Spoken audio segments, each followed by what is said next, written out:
Alléluia. Bienvenue à chacun dans la maison du Seigneur. Bienvenue à Jacques.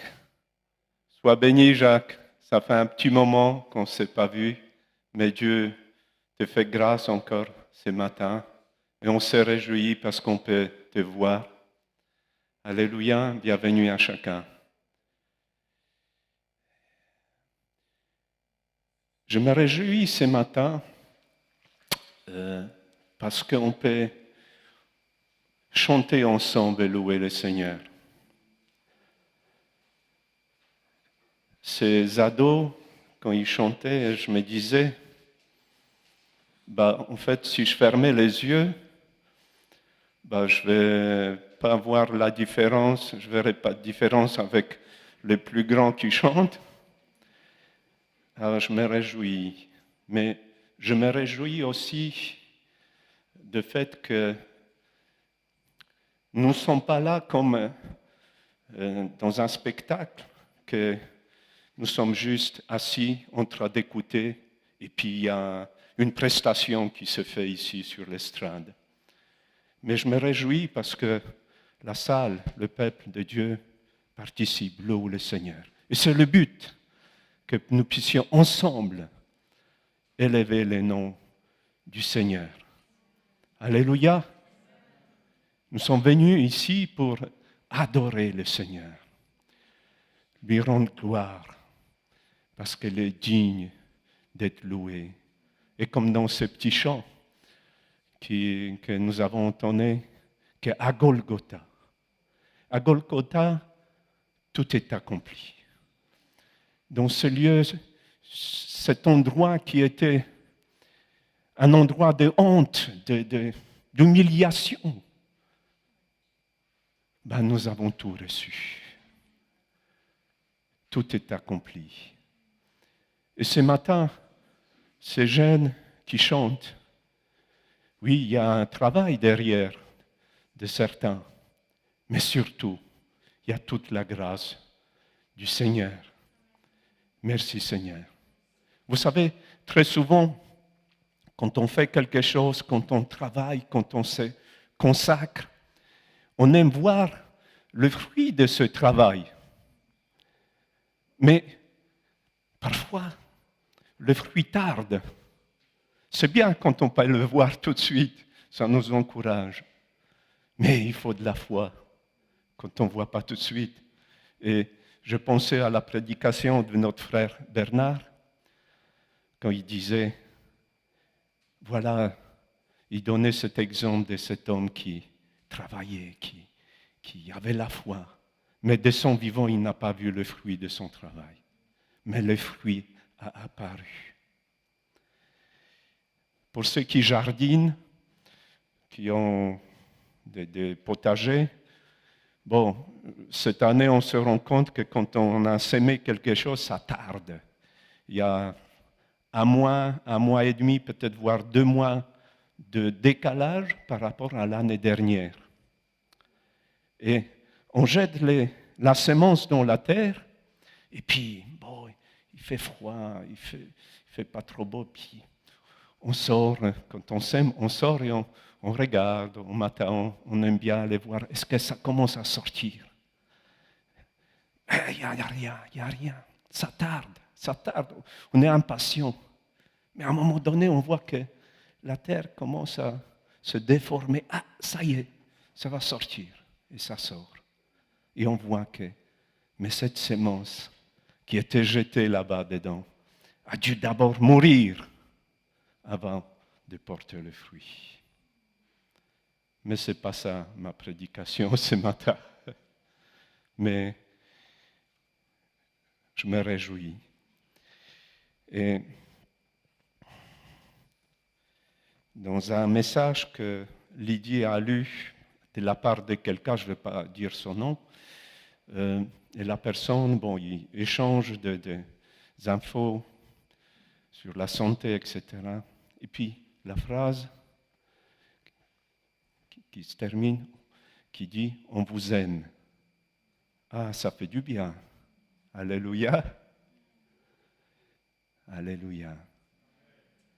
Merci Seigneur. J'ai ce privilège de pouvoir voir tout le monde en même temps maintenant. Mais quand vous venez dans ce lieu, est-ce que votre cœur est rempli de cet amour pour tous ceux qui sont là? Que Jésus puisse remplir nos cœurs de cet amour. Mais vraiment, parce que nous sommes tous précieux aux yeux de Dieu. Vous et moi, nous sommes précieux.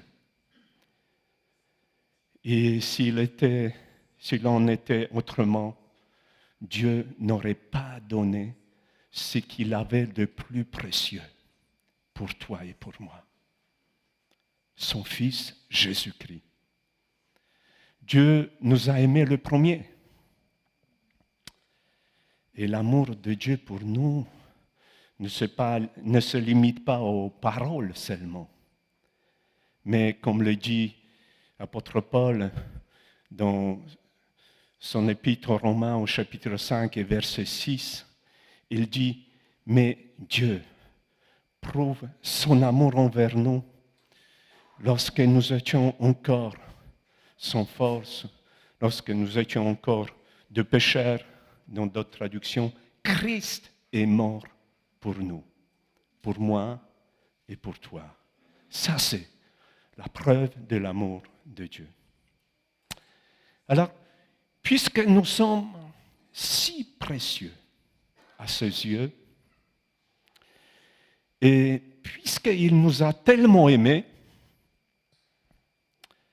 alors, il y a cette question qui est souvent posée quand on parle avec quelqu'un et quand on dit à quelqu'un, tu sais, Dieu nous a aimés.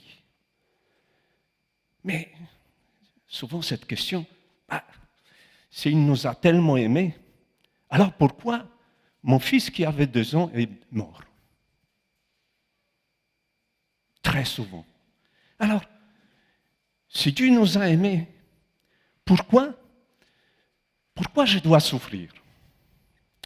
Si Dieu nous a aimés, alors pourquoi tant de preuves? Pourquoi tant de difficultés?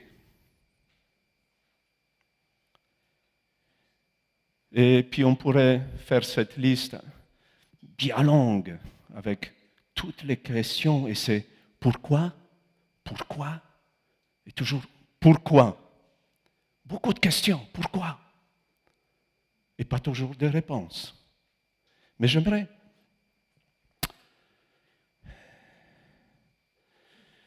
vous parler un petit peu justement de ce pourquoi. Est-ce que quelqu'un parmi vous a eu la possibilité d'avoir dans ses mains un diamant brut? Parce que bien fini, tout ça, acheté peut-être. Hein? Enfin, moi, j'en ai plusieurs à la maison. Il y a des diamants qui ne sont pas encore complètement finis, mais j'en ai plein. Hein? Marie-Laurence, elle rigole. Je ne sais pas pourquoi. Ah, c'est une métaphore, d'accord. Est-ce qu'elle sait que je n'ai pas de véritable diamant? Est-ce que quelqu'un, vous avez eu la possibilité d'avoir un diamant brut dans vos mains? Oui, diamant.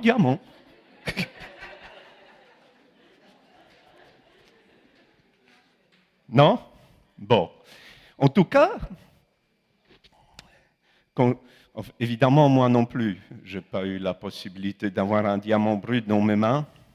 Donc, j'étais voir, je ne vais pas souvent, mais j'étais un coup d'œil à quoi ça peut ressembler, un diamant. Et puis, finalement, je me suis rendu compte que si je trouvais ces diamants bruts,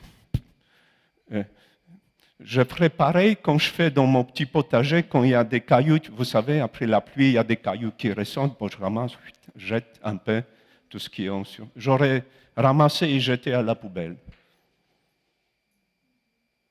n'aurait pas pu distinguer d'un autre caillou au bout de verre, je ne sais pas ce que je vois. Mais un diamantaire, lui, il verrait tout de suite que c'est quelque chose de précieux. Pour moi, ça serait un petit bout de caillou. Mais c'est ce diamantaire. Il voit déjà dans ces morceaux de cailloux quelque chose de précieux. Il voit déjà ce qu'il pourrait faire de ce caillou. Comment il pourrait lui donner toute sa valeur. Mais il sait aussi que ça représente beaucoup, beaucoup de travail. Bon, je ne suis pas spécialiste, mais tout petit peu, j'ai jeté un coup d'œil. Et voilà, c'est beaucoup de travail. Alors, si nous acceptons que nous sommes, vous et moi, ces pierres précieuses, comme ces diamants, alors nous devons aussi accepter de nous laisser travailler pour, ou plutôt par le céleste diamanteur qui donne le plus de valeur possible à ces diamants bruts. La prière précieuse par excellence, c'est Jésus-Christ. Amen. Si nous voulons lui ressembler de plus en plus, nous avons besoin de passer par de différents stades, différentes étapes que ce diamant doit passer aussi pour pouvoir tirer toute sa valeur de ce diamant. Et il y a beaucoup de travail. Et il peut y avoir beaucoup de facettes sur ces diamants, différentes facettes qui doivent, chacune d'elles doit être travaillée. Chacune d'elles représente un gros travail. Et pour couper un diamant, je ne me souviens plus si c'est pas combien de jours il fallait, mais c'était un grand nombre de jours. Il fallait pour juste couper un diamant, je ne sais pas si c'est pas 40 jours. Et j'avais l'occasion de voir, maintenant je me souviens, quand j'étais en Israël, nous avons été dans un atelier. Et là-bas, on voit tous les différents petits appareils avec lesquels ils travaillaient les diamants. Mais je sais que ça représente beaucoup, beaucoup de travail. Vous connaissez le verset dans Galates, chapitre 5, verset 22? Je vois les têtes. Je pense que la plupart d'entre vous, vous connaissez ce verset. Mais le fruit de l'esprit, c'est l'amour, la joie, la paix, la patience, la bonté, la bienveillance, la foi, la douceur, la maîtrise de soi. Nous pouvons remarquer que c'est écrit en singulier. D'accord? Il y a beaucoup de choses qui sont énumérées ici, mais c'est marqué, mais le fruit de l'esprit, c'est l'amour, la joie, la paix, la patience, la bonté, la bienveillance, la foi, la douceur, la maîtrise de soi. Ce fruit de l'esprit, je vois comme ce diamant, avec ses nombreuses facettes,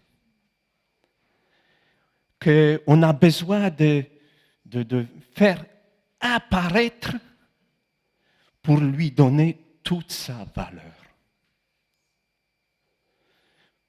Nous ne pouvons pas nous contenter d'une seule facette. Quelqu'un va dire, j'ai le fruit de l'esprit, j'ai la joie.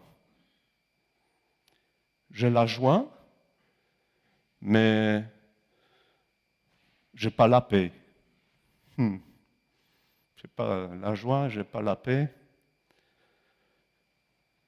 J'ai la bonté, mais je n'ai pas la bienveillance. Là, il y a un petit... Je ne sais pas comment on peut avoir ça. Avoir la bonté, mais pas la bienveillance. J'ai la foi, mais je n'ai pas tout le reste. Ou la douceur, ou la patience. Une personne arrive dans une bijouterie. Aujourd'hui, c'est la fête des mamans. Bon, les gens, ils vont acheter des fleurs. Pas les gens, les enfants, pardon. Les enfants vont acheter des fleurs ou des cadeaux. Quelqu'un qui a peut-être plus de moyens va peut-être acheter un beau diamant pour sa maman.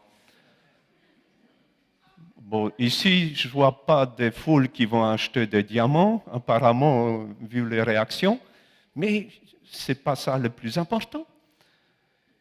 Un homme, donc, une personne arrive dans une bijouterie pour acheter un diamant, afin de faire un cadeau à son épouse. Donc, il demande, est-ce que vous avez un beau diamant, je vais faire un super cadeau à ma femme. Et le bijoutier, il répond, il dit, écoutez, je vous propose 9 diamants. 9 différents. Mais chacun de ces diamants, juste avec une seule facette bien terminée. En expliquant qu'il n'a pas réussi de faire plus d'une seule facette sur ces 9 diamants. Mais je ne sais pas si vous avez compté, il y avait combien de parties dans ces fruits de l'esprit? 9. Ah, 9, d'accord. Je vois qu'il y a des gens qui suivent. Alors il dit, voilà, je n'ai pas réussi de faire plus qu'une seule facette sur chacun de ces 9 diamants. Car aucun d'eux n'avait assez de patience pour que je puisse le travailler jusqu'au bout, pour finir toutes les facettes nécessaires pour lui donner toute sa valeur. À votre avis, cet homme qui est entré dans cette boutique pour acheter ce diamant, est-ce qu'il va sortir de cette boutique avec les 9 diamants qui ne sont pas finis? Alors les dames, si votre mari vous ramène 9 diamants, vous savez, brut qui ressemble à un caillou, mais sur chaque diamant, il y a une facette qui est terminée. Vous allez faire comment? Vous avez 10 doigts. Bon, il y aura encore un doigt de libre. Est-ce que ça vous plairait vraiment beaucoup? Il y aura un problème, hein? Il y aura un problème. Je pense que cet homme va vite fait quitter cette boutique et va aller chercher ailleurs. Il va quitter cette bijouterie. Non, il est venu pour chercher un diamant terminé, quelque chose de beau, qui est fini, pour pouvoir faire un beau cadeau à son épouse.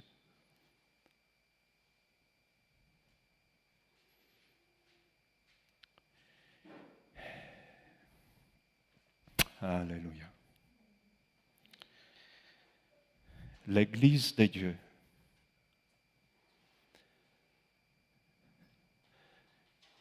Jésus-Christ revient bientôt. Cherchez son Église. Pour pouvoir présenter à son Père ce diamant, on peut dire, ce diamant qui est fini, qui a été travaillé sur toutes ses facettes, qui ne s'est pas contenté juste un petit côté, pour le reste, je n'ai pas assez de patience. Je n'ai pas de patience pour continuer.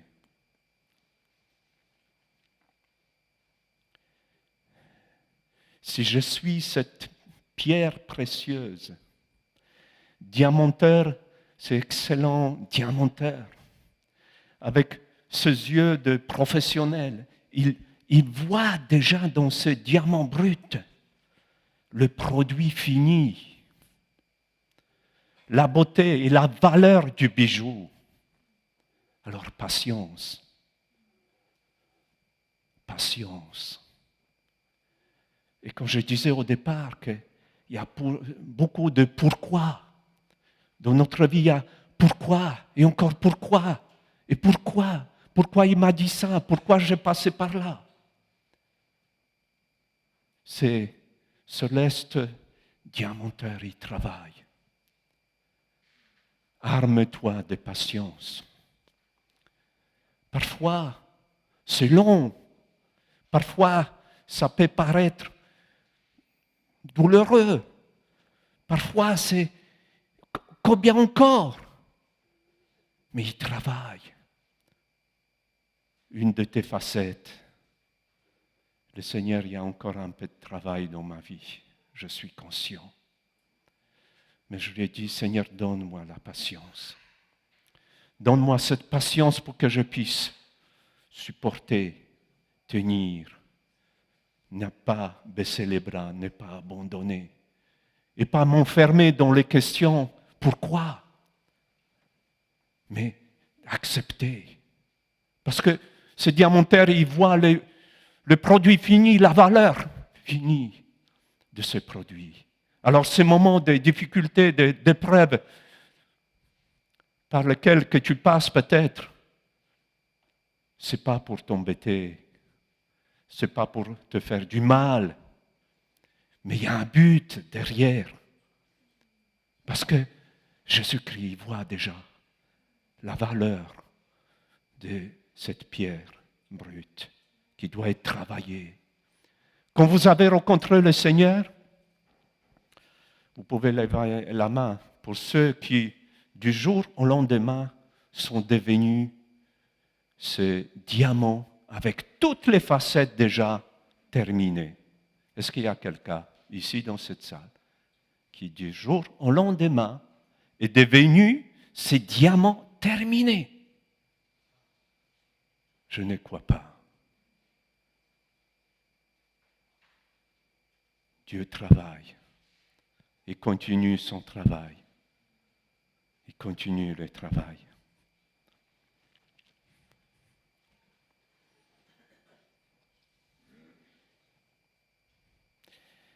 Est-ce que le fruit de l'esprit est arrivé à maturité dans ta vie? Il est bon déjà à être cueilli? On peut dire si oui, ben alors prépare-toi à la rencontre de ton Dieu. Puisque le fruit est terminé. On va lire dans Romains au chapitre 2, si vous voulez bien, quelques versets. À partir du premier verset, donc Romains 2, verset 1er. Ô homme, qui que tu sois, toi qui juges, tu es donc inexcusable, car en jugeant les autres, tu te condamnes toi-même, puisque toi qui juges, tu fais les mêmes choses. Nous savons en effet que le jugement de Dieu contre ceux qui commettent de telles choses est selon la vérité. Et penses-tu, ô homme qui juge, ceux qui commettent de telles choses et qui les font, que tu échapperas au jugement de Dieu? Ou méprises-tu les richesses de sa bonté, de sa patience, de sa longanimité, ne reconnaissant pas que la bonté de Dieu te pousse à la repentance? Et c'est là que j'aimerais souligner ce verset 4. La patience de Dieu. La patience de Dieu. Est-ce que Dieu avait besoin beaucoup de patience avec toi? Pas beaucoup? Beaucoup? Avec moi, beaucoup. Vraiment beaucoup. Ce n'est pas une fausse humilité, rien. Non, non. Je suis conscient. Hein? Dieu a eu beaucoup de patience avec moi. Alors, quand il parle de juger, etc., ce n'est pas le sujet, peut-être, mais là, il parle de ceux qui jugent. Mais là, ce qu'il voulait souligner, l'apôtre Paul, que là, regarde, la patience de Dieu envers toi.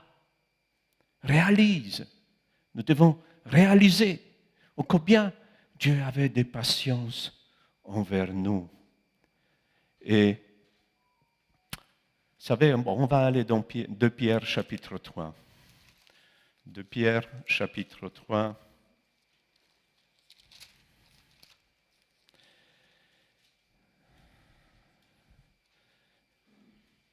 Et verset 9. Le Seigneur ne tarde pas dans l'accomplissement de la promesse comme quelques-uns le croient, mais il use de patience envers vous, ne voulant pas qu'aucun périsse, mais voulant que tous arrivent à la repentance. Alléluia. Alors, la patience de Dieu. Quelqu'un peut dire, oui, on dit que le Seigneur revient bientôt, mais il tarde. Mais pourquoi il tarde? Il pourrait revenir. Il pourrait revenir déjà. Mais c'est à cause de moi et à cause de toi peut-être. Parce que Dieu use de patience envers nous, ne voulant pas qu'aucun périsse. Mais il donne encore le temps à tout homme pour qu'il puisse se repentir, venir à lui. Ça, c'est la patience de Dieu. Vous savez, si à la place de Dieu, parfois on devait prendre des décisions, certaines décisions, qu'est-ce qu'on ferait? Des fois, on dirait, allez, c'est bon, ça suffit. Hein? Non? Combien de fois? Hey, c'est bon, hein? Là, c'est bon. Jusque-là, hein? Hein? Ça déborde, le bol déborde. Ah, ça, c'était la goutte qui a fait déborder le vase. Ça, c'est l'homme. Et on dirait, stop, non. On ne va pas plus loin, c'est bon, ça suffit. Mais Dieu, si Dieu devait réagir comme ça avec moi, regardez, Dieu dans sa bonté, dans son amour et dans sa patience. Il patiente avec moi, avec toi, avec le monde, parce que son souhait, son désir, c'est que plus grand nombre possible de gens puissent venir à lui. Alors il tarde dans sa patience.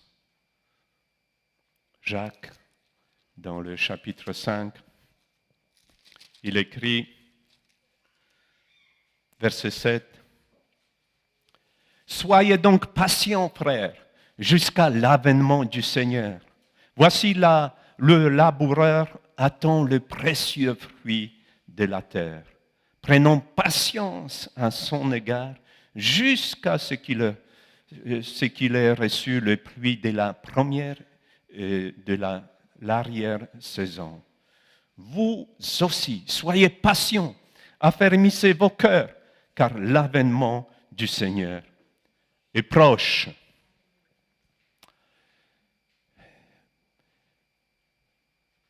L'avènement du Seigneur est proche, mais nous avons besoin beaucoup de patience. Vous savez, il y avait un homme, un prophète dans la Bible, il s'appelait Jérémie. Vous connaissez le prophète Jérémie? Alors, ce prophète, pendant 40 ans, avec beaucoup de patience et de persévérance, il poursuivait sa mission. Il était rejeté. Il était jeté dans une citerne, emprisonné, emmené en Égypte contre son gré, rejeté par ses voisins, rejeté par sa famille, par les prêtres et prophètes, par ses amis, rejeté par les rois. Toute sa vie, il a connu la solitude, mais avec beaucoup de patience, fidèlement, avec persévérance, il accomplissait sa mission sans se laisser arrêter, ni par l'opposition, ni par le prix qu'il avait à payer. La patience. 40 ans. C'est un petit peu presque comme toute ma carrière professionnelle. Alors, j'essaie d'imaginer si j'avais pendant mes plus de 40 ans fait juste une chose qui m'a été confiée, je devais persévérer. Et puis, comme je le disais au départ, qu'il est bon, on est encouragé quand on voit les fruits de nos efforts tout de suite. Mais ce prophète-là, il ne voyait pas. Et pourtant, il poursuivait sa mission. 40 ans, la patience. Le mot d'ordre, la patience. Nous avons besoin de la patience. 2 Corinthiens, chapitre 6.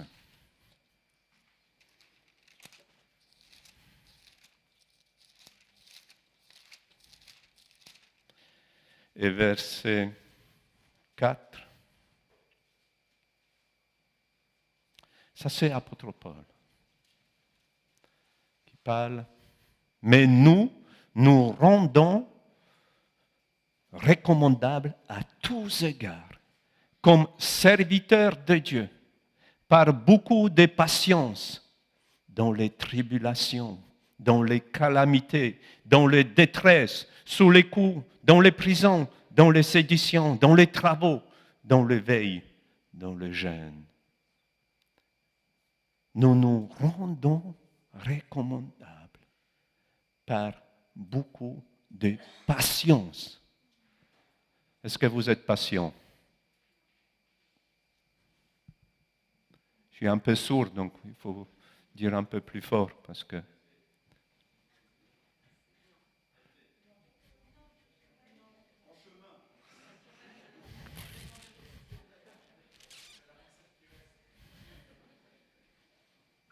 La patience. Il faut beaucoup de patience, non? Vous savez, est-ce qu'il y a des gens qui veulent servir ou qui servent le Seigneur? Pas que... Il y a des gens ici qui servent le Seigneur? Ben oui, je connais. Hein? Vous pouvez lever la main. Hein? Ah, il y a des gens. Il y a des gens qui veulent servir encore? Oui, il y a des mains. Quand on sert le Seigneur, quand on veut servir le Seigneur, alors il faut beaucoup, encore une fois, beaucoup de patience. Sinon, bonjour le dégât. Pardonnez-moi l'expression, mais il faut beaucoup de patience. Vraiment.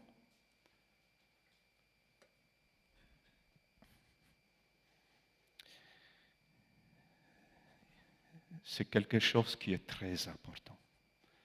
Quand on veut servir le Seigneur, on a besoin de cette patience. Si vous voulez que votre couple marche bien, vous pouvez vous énerver tous les jours, c'est ça? Oui? Je pense qu'il faut aussi beaucoup de patience. Je ne dis pas que c'est toujours la règle, mais souvent les hommes, ils ont besoin beaucoup de patience. Bon, je ne sais pas si tout le monde est d'accord, mais ils ont besoin beaucoup de patience.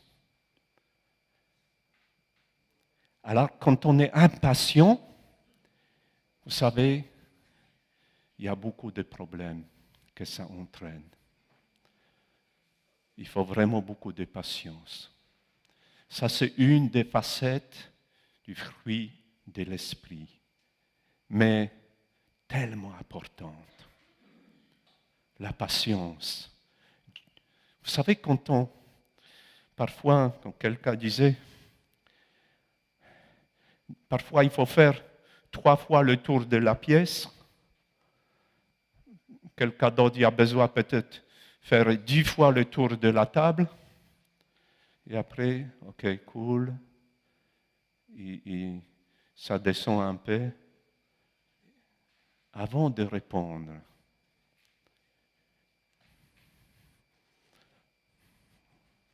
Il y a une petite anecdote qui me vient dans une conversation. Enfin, ça s'est vraiment passé, hein? Ce n'est pas inventé. On parlait de quelque chose et puis une personne dans la famille qui est en route, mais qui a besoin encore un peu travailler cette facette-là concernant la patience. Et elle dit, bon, je ne réponds pas, je préfère me mordre la langue, hein, une expression. Et quelqu'un d'autre, il dit, ça ne te fait pas trop mal? Bon, ça nous a fait sourire, mais beaucoup de patience. Il faut beaucoup de patience. Il faut beaucoup de patience dans la famille, dans le travail pour le Seigneur. Il faut beaucoup de patience. Quand on veut servir le Seigneur, il faut beaucoup de patience. Dans nos relations, les uns avec les autres, dans l'Église, il faut beaucoup de patience. Mais qui doit avoir cette patience? Moi ou toi? Qui?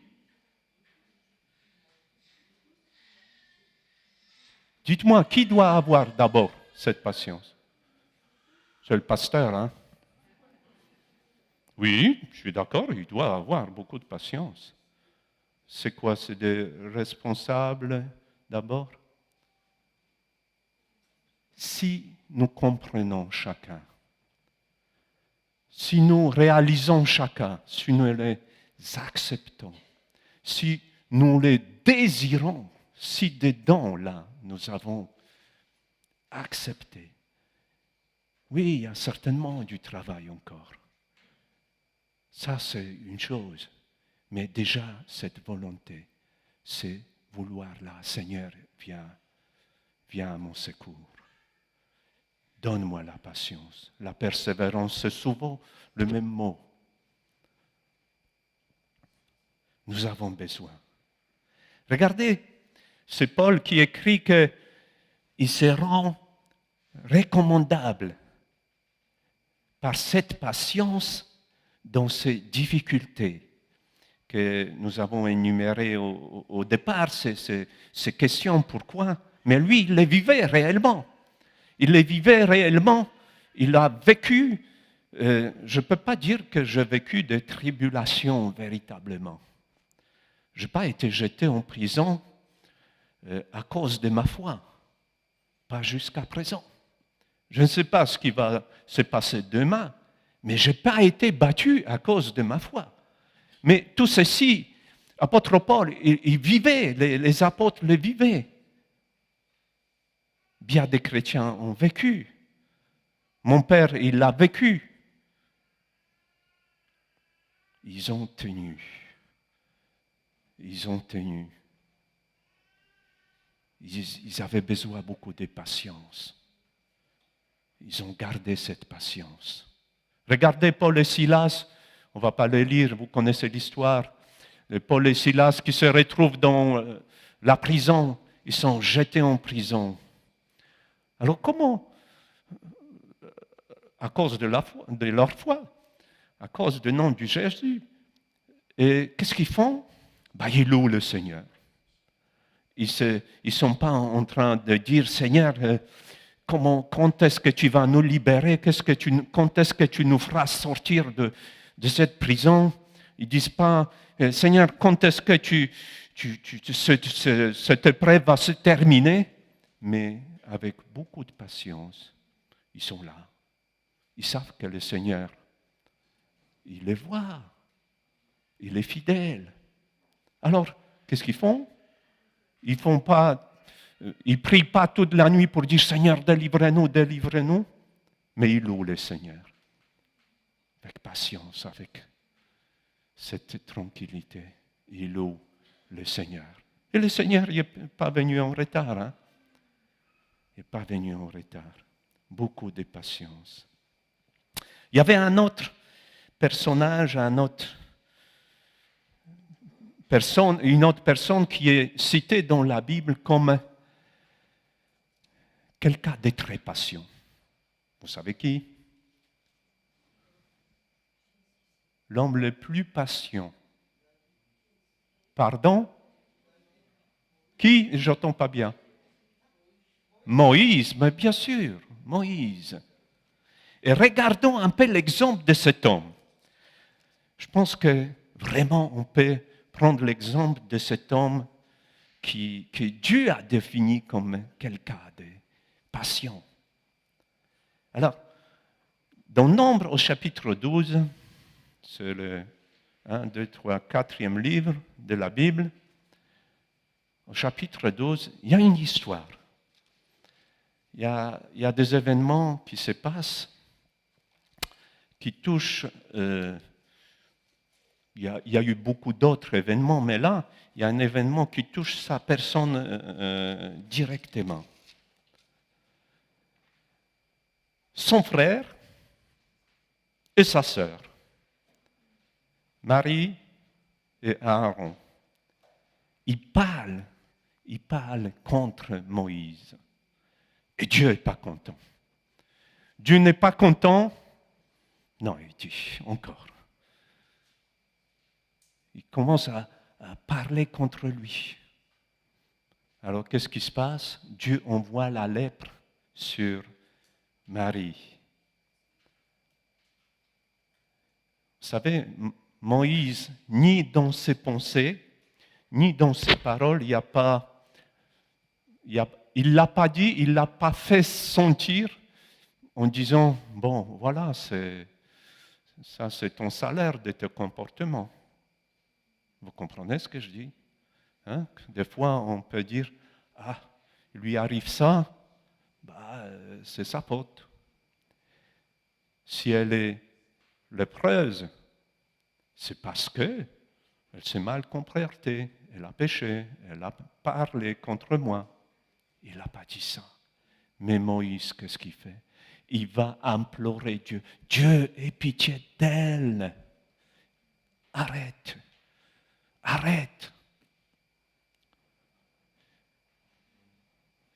Combien de fois Moïse a imploré Dieu pour que Dieu ne détruise pas le peuple d'Israël, qui se repentait de son péché, il marchait un peu, et à nouveau, il péchait, et Dieu voulait détruire, il disait, écoute, mets-toi de côté, je vais détruire ce peuple, et de toi, je vais ressortir un autre peuple encore plus nombreux.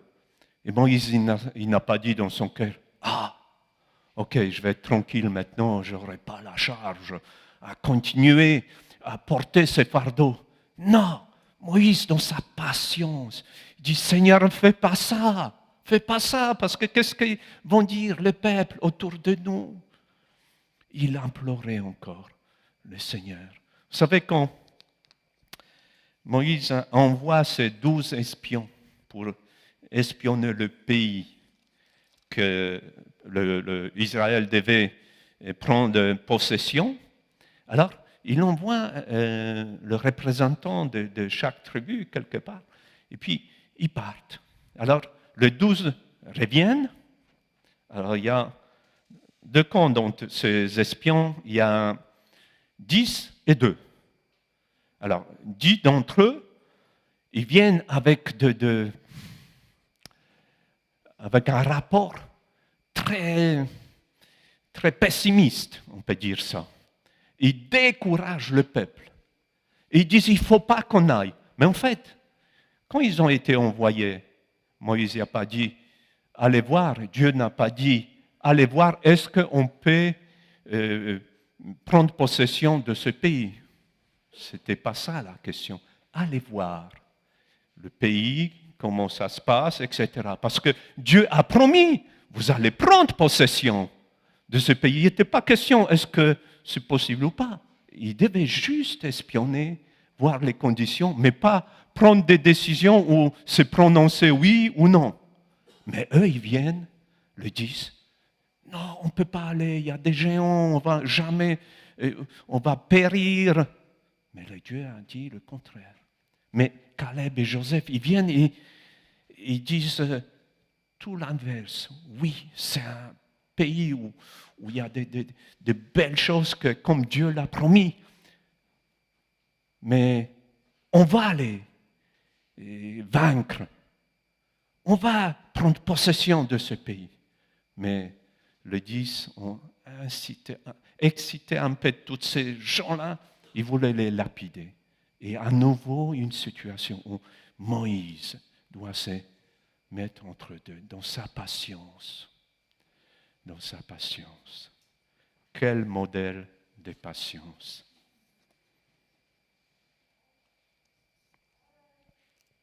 Job. La patience de Job. Elle est citée quand on lit dans Jacques au chapitre 5, le verset suivant. Jacques, il dit, voilà, regardez le modèle de patience du prophète de Job. Il est cité là, dans ce chapitre 5. Mais regardez la patience de Job. Quand on perd quelque chose, il nous faut de la patience. Mais Job, il a tout perdu, tout.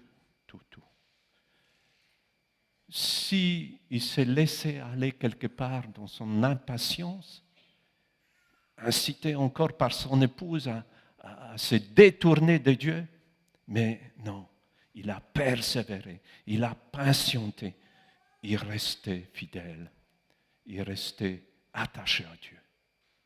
Et le résultat de cette patience, de cette persévérance, c'est que Dieu le restaure, rétablit à la fin.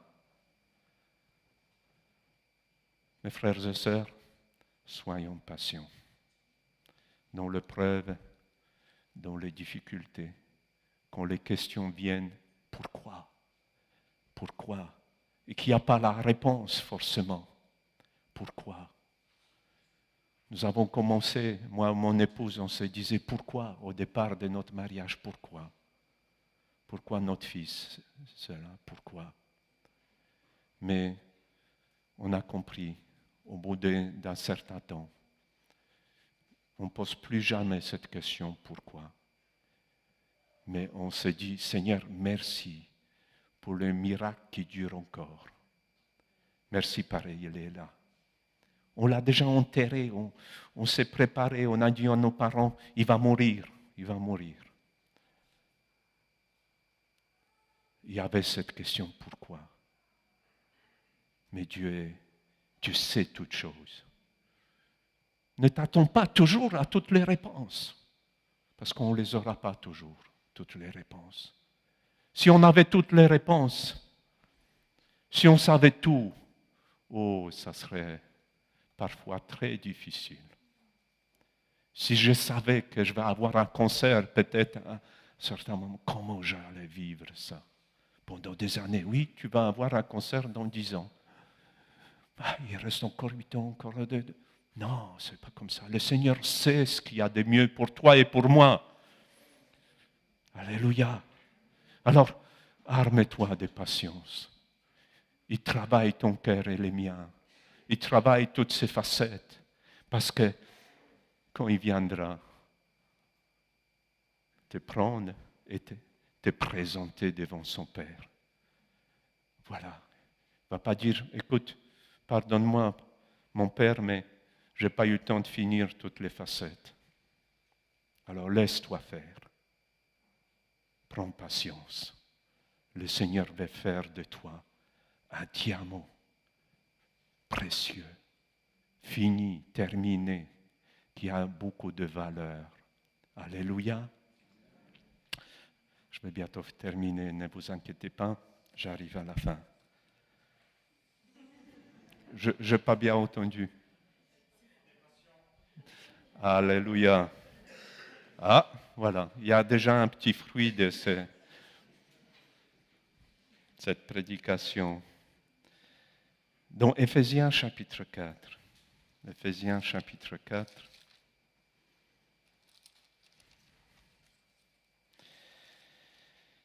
Verset 1 à 3.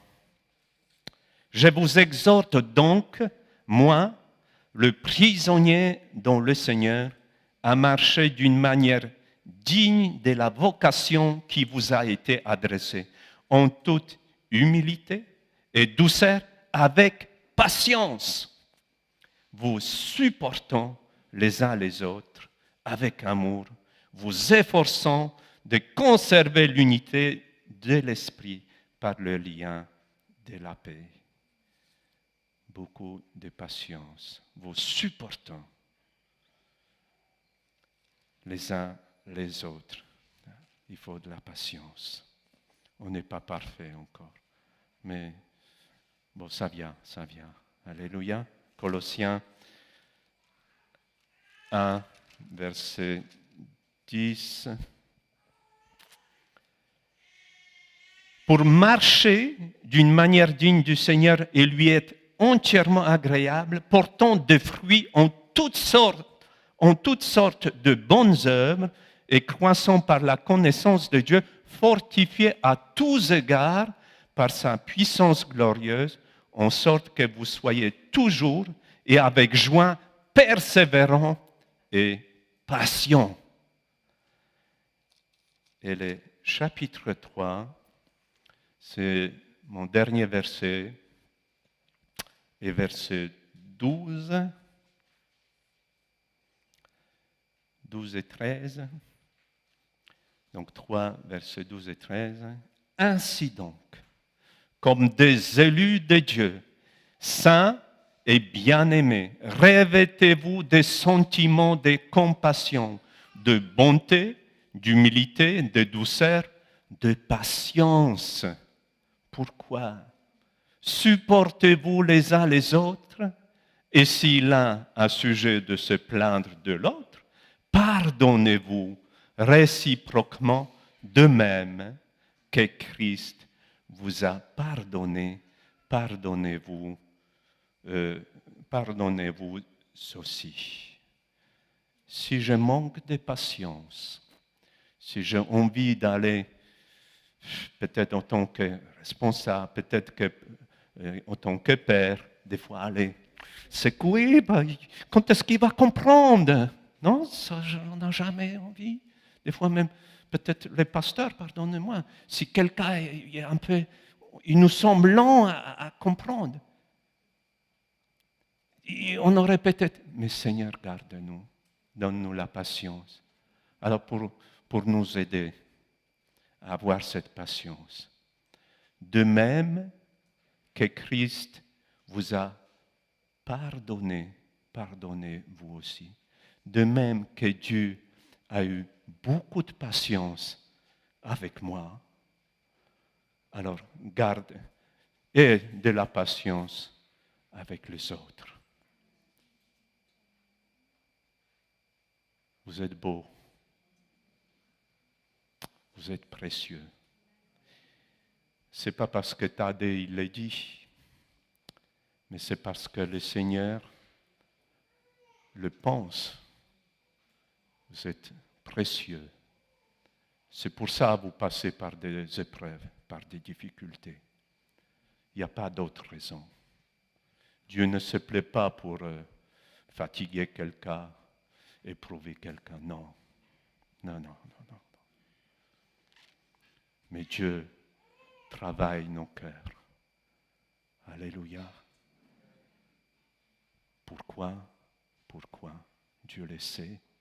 Et nous le savons en partie, tout au moins. Mais ma prière ce matin, que ça ne reste pas au niveau de notre intellect, toutes ces choses-là, mais pour que ça puisse être vraiment mis en pratique, il faut que ça descende là. Là. Je ne sais pas de quel côté est mon cœur. C'est là? À gauche, c'est là. Votre gauche. Donc c'est là plus. Ah non, c'est marqué que le cœur de juste est à la droite. Bon, le mien est peut-être un petit peu au milieu. Bon, en tout cas, vous comprenez quand je dis que ça descend là. Que ça ne reste pas une théorie. Après une prédication plus belle ou moins belle, ce n'est pas ça le but, mais que Dieu puisse façonner comme ces potiers qui façonnent, je ne vais pas prolonger, mais il fait les vases, il ne réussit pas, il doit recommencer, il récrase encore cette argile, ça fait mal, mais ce n'est pas pour dire, je mets à la poubelle. Non, mais il recommence pour faire quelque chose, pour réussir. Mais soyons pas rebelles, soyons dociles, patients entre les mains de Dieu. Amen. On va prier. Seigneur, nous te rendons grâce pour cette matinée. Merci pour ta parole. Seigneur, merci pour ta patience que tu avais, que tu as envers nous, Seigneur.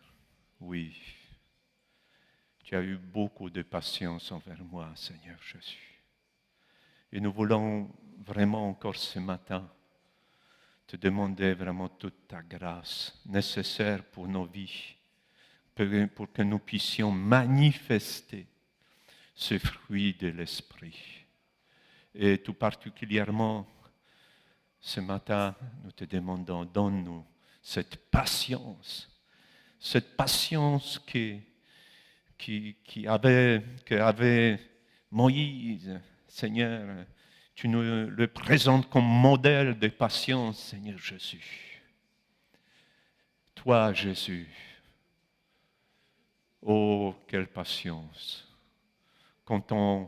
Lorsqu'on t'a crucifié, lorsqu'on t'a persécuté, tes percé tes mains, tes pieds. Seigneur, tu as supporté avec patience. Tous se sont détournés de toi, Seigneur Jésus.